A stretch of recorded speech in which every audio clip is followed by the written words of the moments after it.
Yeah ఆ వర్గాలన్నీ మా వర్గాలే నాడు కులగణనపై గలమెత్తినటువంటి కాంగ్రెస్ గత ఎన్నికల హామీల్లో ఇదే కీలక అంశం 42% రిజర్వేషన్ ఇస్తామని వాగ్దానం.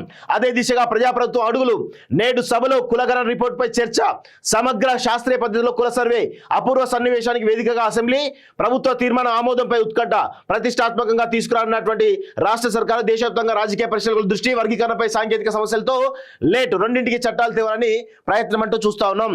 సో ఒకవేళ ఈ కులగణన సర్వే గనక ఈరోజు కులగణన సర్వే ఏదైతే జరుగుతూ ఉందో ఈ సర్వేలో గనక ఈ సర్వే ద్వారా వచ్చేటువంటి ఫలితాల్లో గనక రిజల్ట్స్ సరే కొంతమేర 100% రిజల్ట్స్ వస్తాయా రావా పక్కన పెడితే కనీసం ఒక 75% రిజల్ట్ గనక ఈరోజు ఈ కులగణన ద్వారా వచ్చేటువంటి ఫలితాలను అంటే ముఖ్యంగా స్థానిక సంస్థల ఎన్నికల్లో రిజర్వేషన్లు ఏవైతే ఉన్నాయో స్థానిక రిజర్వేషన్లు ఏవైతే ఉన్నాయో దీనిలో చాలా స్పష్టంగా కనుక 100% కాకుండా 75% కనుక సక్సెస్ అయితే రేవంత్ రెడ్డి పేరు దేశవ్యాప్తంగా మారుమోగే అవకాశం చాలా స్పష్టంగా కనబడతా ఉంది. ఎందుకంటే రాహుల్ గాంధీ యొక్క ఎజెండా ఏతుందో బలమైనటువంటి ఎజెండా ఏతుందో ఆ ఎజెండాను ప్రజల్లోకి తీసుకెళ్లడానికి ఈరోజు అందరికంటే ముందు దేశవ్యాప్తంగా కాంగ్రెస్ పార్టీలో అన్ని శ్రేణుల కంటే ముందు రేవంత్ రెడ్డి ముందున్నది చాలా స్పష్టంగా అర్థమవుతా ఉంది.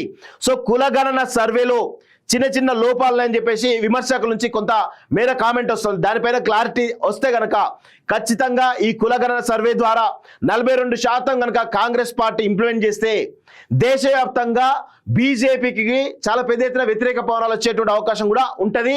దేశవ్యాప్తంగా కులగణన డిమాండ్ అనేది తెరపైకి వస్తుంది.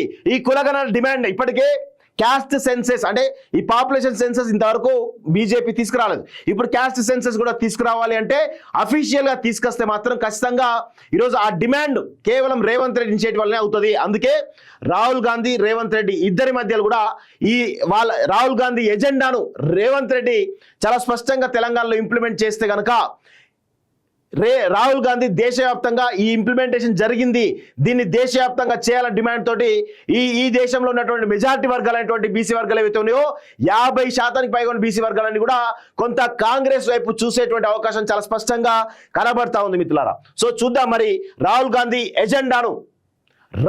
యొక్క ఎజెండాను రేవంత్ రెడ్డి ఏ విధంగా ముందుకు తీసుకుపోతున్నాడో త్వరలో తెలిసేటువంటి అవకాశాలు అయితే చాలా స్పష్టంగా కనబడతా ఉన్నాయి.